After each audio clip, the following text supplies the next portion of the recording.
Je pense que le renseignement général, aussi bien de la part des populations, mais aussi des autorités de façon générale. Je pense qu'il y avait des synergies qui étaient nées depuis le départ,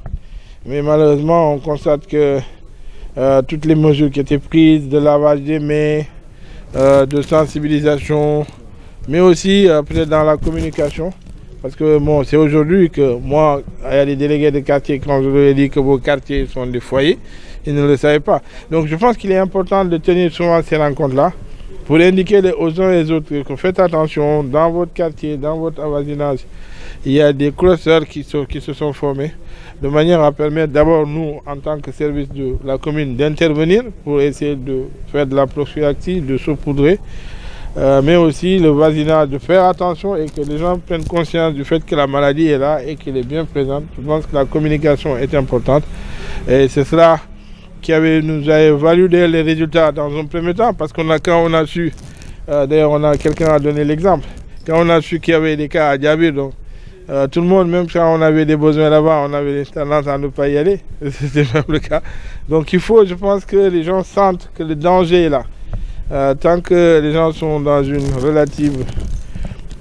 tranquillité en pensant que quand on dit qu'à Ziguinchor il y a 8 cas, pour eux c'est très lointain parce qu'ils ne savent pas c'est où à Ziguinchor. Mais si on le dit que c'est à côté de chez vous, je pense que les gens prendront davantage conscience que la maladie est là. C'est cela que nous avons essayé de corriger. Peut-être que nous allons mettre en place un cadre de concertation où nous donnerons peut-être chaque semaine les résultats. Nous alerterons les délégués de quartier, les conseils de quartier, et puis tous ces cadres de concertation que nous sommes en train de mettre en place pour que les uns et les autres sachent que dans tel quartier il y a un foyer et que dans un autre quartier, par exemple le cas de Kanyana, depuis plus d'1 mois, on n'a pas constaté de contamination à Kanyana. Donc, mais alors que dans d'autres quartiers, les chiffres sont là, donc la maladie est bien présente.